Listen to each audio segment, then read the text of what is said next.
गोविंद जय जय गोपाल जय जय राधा रमण गोविंद जय राधा हरि गोविंद हरि हरि हरि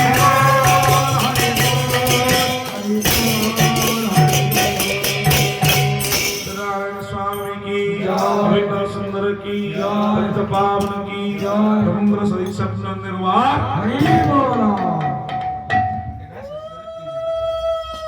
रामाय सर्व भद्राणि पश्यन्तु मा कश्चित् दुःखभाग् मणि ठाकुर কথা বলছি যা শুনছিলি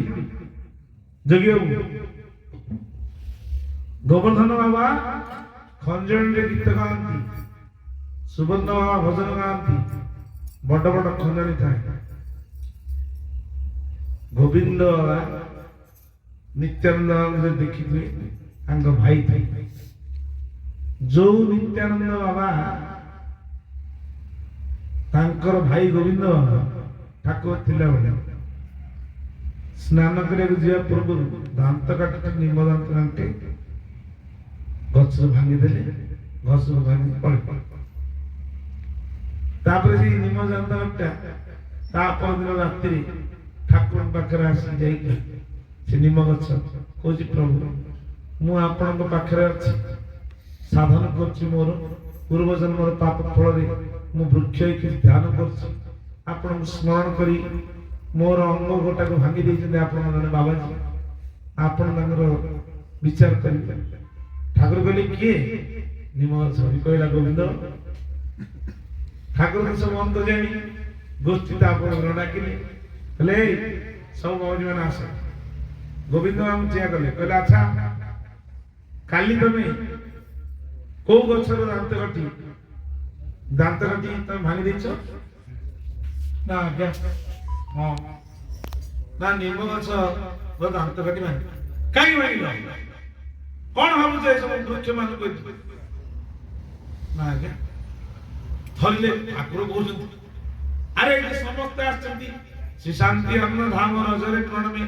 ଯେତେ ତରୁଲତା ପଶୁ ପକ୍ଷୀ ଗଣେ ପ୍ରଭୁଙ୍କ ସଙ୍ଗେ ଏତେ ହରିଭକ୍ତ ଗଣ ସବୁରି ଚରଣ ଧରି ମାଗେଶ ଗାଉଛ ଏ ଗ୍ଳୁମ ପଶୁ ପକ୍ଷୀ ମାନେ କଣ ଭାବୁଛ এই ସବୁଦିନ ନିତ୍ୟ ଦର୍ଶନ ପାଇଁ ତପସ୍ୟା କରି ପଡ଼ିଯାଇଛନ୍ତି ତମେ କାହିଁ ଦାନ୍ତ କାଟ ଭାଙ୍ଗିଲ ପଚାରିଥିଲେ ଯାହା ସେଇ ବୃକ୍ଷ ପାଖରେ କେବଳ ଭାଙ୍ଗିବ ତା ହାତ କଟି ଯାଇଛି ଆଙ୍ଗୁଳି କଟି ଯାଇଛି ସେ ବୃକ୍ଷ ମତେ ରାତିରେ ଆସିକି ବିନତି ପ୍ରାର୍ଥନା କରୁଛି କଣ ଭାବୁଛ ତମେ ଧାମରେ ଏ ପକ୍ଷୀ ପଶୁ କଥା କହିବେ କିନ୍ତୁ କଳିଯୁଗର ଆଜି କହି ହଉନି ବୃନ୍ଦାବନ କ୍ଷେତ୍ରରେ ବୃକ୍ଷଟିଏ କଣ ଯଦି କୋଉଠି ଯଦି କିଛି ଡାଳଟିଏ ଭାଙ୍ଗିବ ପୂଜା ନୀତି କରିକି ପ୍ରଣାମ କରିକି ନିବେଦନ କରିବ ତେବେ ଯାଇକି ଭାଙ୍ଗିବ ନହେଲେ ରାଧାରାଣୀ ଅପ୍ରୀତି ହେଇଯିବେ ଅସନ୍ତୋଷ ହେଇଯିବେ ତେଣୁକରି ବୃକ୍ଷ ରାଜ କରିଯାଇଛି ଆମକୁ ସମସ୍ତ ପ୍ରକାର ଜୀବନ ଯିଏ ଦାନ କରୁଛନ୍ତି ଠାକୁର ମନା କଲେ କହିଲେ ପ୍ରଭୁ ଭୁଲ ହେଇଗଲା ଆଉ କେବେ ସେଇଆ କରିବି କ୍ଷମା କରନ୍ତୁ ଠାକୁର କହିଲେ ମୋ ପାଖରେ ଭୁଲ ନ ଯାହା ସେଠି କ୍ଷମା ହେଇଯିବ କହିବାର ତାତ୍ପର୍ଯ୍ୟ ହଉଛି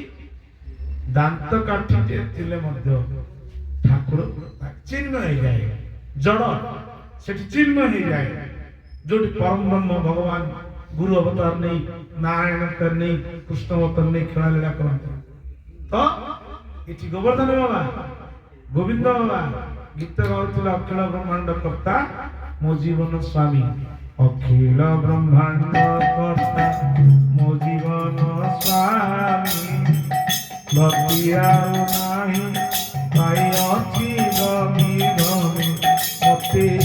ନିୟତବ ପ୍ରେମ ସର୍ବନ୍ତର୍ଯାମୀ ନାଥ ପୁରୁଷ ଉତ୍ତମ लास्ट पदना कहले मुहि जंत्र तुमे जंत्री सब जुगे जुगे तू जंत्री नहिले तुमे खेलिब कांगे मोर अबुझा ठाकुर बुझाइब किए तोते ठाकुर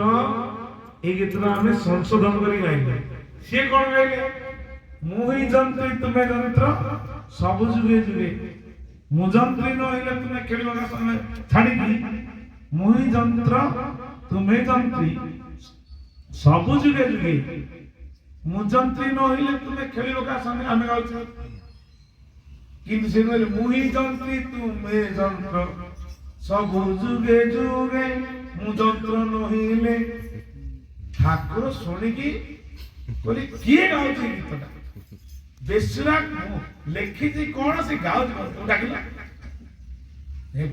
ଗୋବିନ୍ଦ ଗୀତ ବନ୍ଦ କର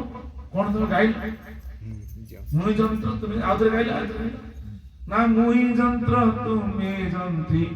ସେ କହୁଛନ୍ତି ମୁହିଁ ଯନ୍ତ୍ରୀ ତୁମେ ଯନ୍ତ୍ର ମାରିଲେ ଗୋଟେ ଚଟକଣ ଠାକୁର ଗାଇଲେ ନା অর্থাৎ যাহা ঠাকুর লীলা চরিত্রে শুনেছে পড়িছে ঠাকুর লেখিছেন গোটে আমি গাউছি নাই আমি বহিটাকে দেখিবা কোন লেখা আছে ভলে সংশোধন করিবা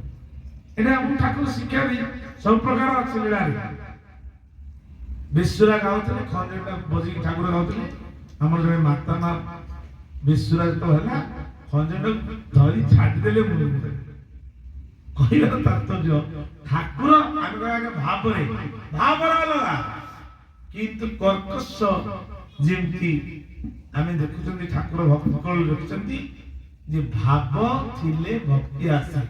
ଭାବରେ ଅଭାବ ନାହିଁ ଆପଣ ଭାବରେ ଦିଅନ୍ତୁ ସବୁ ଠାକୁର ସବୁ ସ୍ୱୀକାର କରିବେ